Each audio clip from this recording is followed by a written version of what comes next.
जी हां, एक खबर आजमगढ़ जिले से है, जहां उत्तर प्रदेश के उप मुख्यमंत्री केशव प्रसाद मौर्य राजकीय हेलीकॉप्टर से गुरुवार को पुलिस लाइन पहुंचे, जहां भारतीय जनता पार्टी के क्षेत्रीय अध्यक्ष सहजानंद राय, जिला अध्यक्ष आजमगढ़ ध्रुव सिंह, जिला अध्यक्ष लालगंज विरोध राजभर अखिलेश मिश्र गुड्डू सहित भाजपा नेताओं और मंडलायुक्त विवेक, डीआईजी सुनील कुमार सिंह, जिला अधिकारी रविंद्र कुमार के साथ ही पुलिस अधीक्षक डॉक्टर अनिल कुमार ने उनका भव्य स्वागत किया। इसके बाद डिप्टी सीएम हरिओत कला भवन में आयोजित अंतर्राष्ट्रीय गोष्ठी में शामिल हुए। तत्पश्चात जूनियर हाई स्कूल सागर में ग्राम चौपाल में शिरकत किए। इसके बाद कलेक्ट्रेट सभागार में प्रेस वार्ता के दौरान डिप्टी केशव प्रसाद मौर्य जहां कांग्रेस तथा समाजवादी पार्टी पर हमलावर रहे, वहीं उन्होंने कहा कि भाजपा का ग्राफ बढ़ रहा है, जनाधार भी बढ़ रहा है और बिना भेदभाव के सबका साथ सबका विकास किया जा रहा है।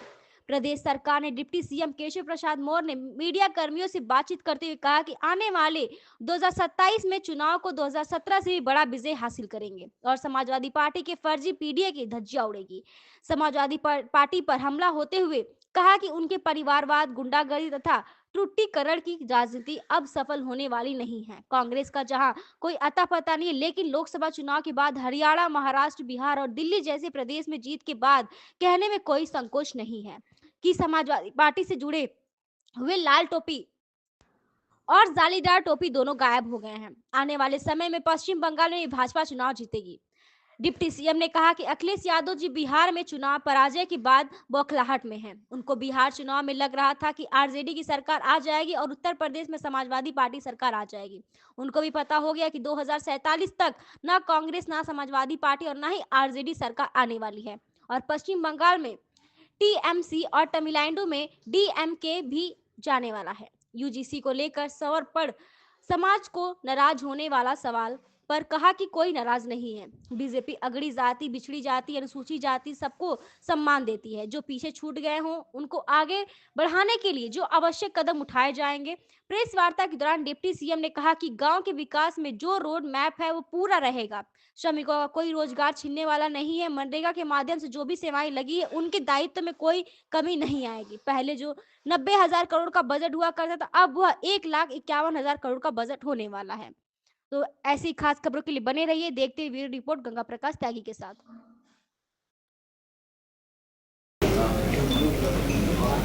पहला कार्यक्रम अंतर्राष्ट्रीय सेमिनार था। ब्रह्मऋषि सहजानंद स्वामी जी महाराज के नाम से जो ट्रस्ट बनाया गया है, श्री सहजानंद जी हमारे क्षेत्रीय अध्यक्ष जी के द्वारा, बढ़िया कार्यक्रम था, सफल कार्यक्रम था। उसकी डिटेल आपको ब्रीफिंग मिलेगी। उसके पश्चात ग्राम चौपाल का आयोजन किया गया।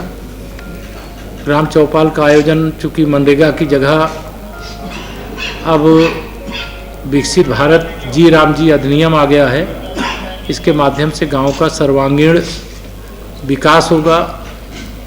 पीएम गति शक्ति से गांव के विकास का जो रोड मैप है वो जुड़ा रहेगा। श्रमिकों का रोजगार नहीं छीनने वाला है। मनरेगा के माध्यम से जो भी मैन पावर, चाहे आउटसोर्सिंग चाहे संविदा लगी हुई है, उनके किसी भी दायित्व में कोई कमी नहीं की गई, न की जाएगी। जो 90,000 करोड़ का बजट होता था, 1,51,000 का बजट होने वाला है। अर्थात जब विकसित भारत बनेगा उस समय विकसित ग्राम सभा भी बनेगी।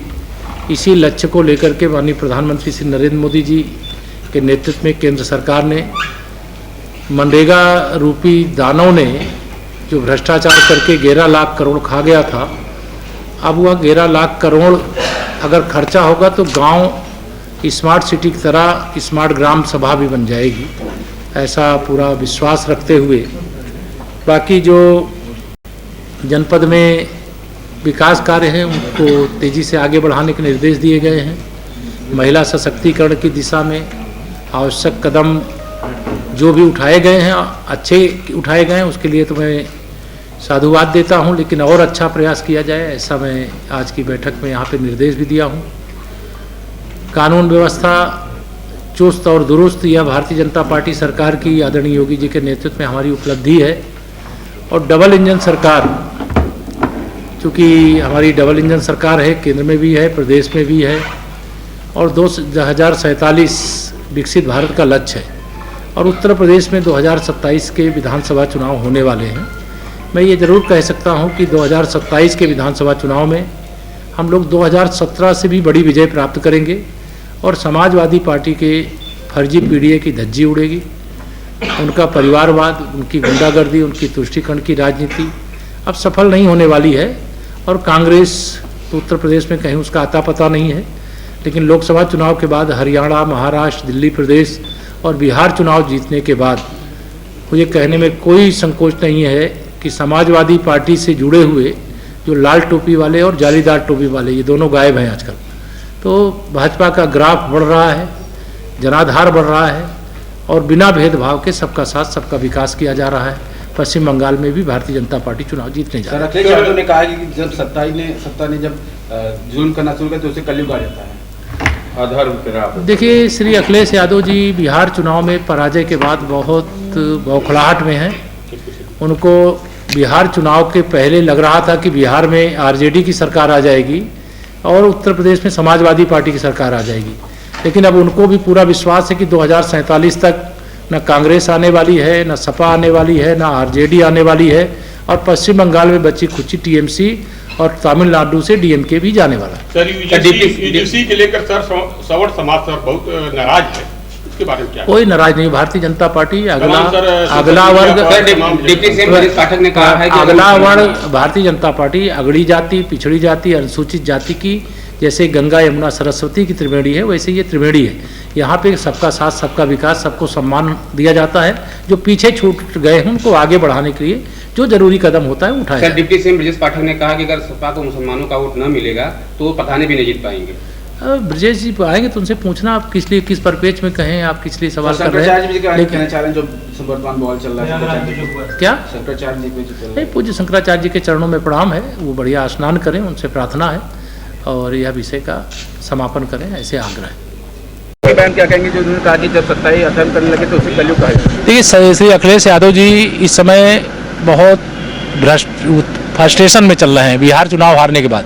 उनको लग रहा था बिहार अगर आरजेडी जीतेगी तो यूपी में समाजवादी जीतेगी, लेकिन उनको मालूम है कि आरजेडी हार चुकी है और समाजवादी हारने जा रही है।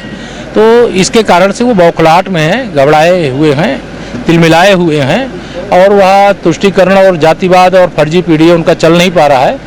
इसलिए 27 में समाजवादी पार्टी सफाई जाने वाली। तो शंकराचार्य जी भी क्या कहेंगे जो चल रहा है? पूज्य शंकराचार्य जी के चरणों में प्रणाम करते हैं, प्रार्थना करते हैं, स्नान करें। सर, उनका आरोप है कि मतलब हमको निशाना बना करके नहीं, जिन लोगों ने भी किया है उसकी जांच करके, जो उनकी जांच करके जो भी किसी भी पूज्य संत आचार्य को, शंकराचार्य जी को, किसी भी संत का भी अनादर हमारे यहाँ करने का वो नहीं है। अगर कोई ऐसा किया होगा जांच करके कार्रवाई करेंगे, लेकिन उनके जो भी ऐसा किया है उसकी जांच करके कार्रवाई करेंगे। लेकिन अभी पहला ये है, भगवान शंकराचार्य जी के चरणों में प्रार्थना करता हूँ कि वो अपना जो भी विरोध है उसको समाप्त करके संगम स्नान करके कराने में जो है बुलडोजर से उससे बात हुई है, उसका समाधान बातचीत कर लेंगे। धन्यवाद। हाँ, नोएडा एक्सीडेंट मामले में सर जो पुल पे गाड़ी दस गई, वो दुखद घटना है, वो नहीं होनी चाहिए, उसका प्रबंध रहना चाहिए, उस पर कार्रवाई की गई।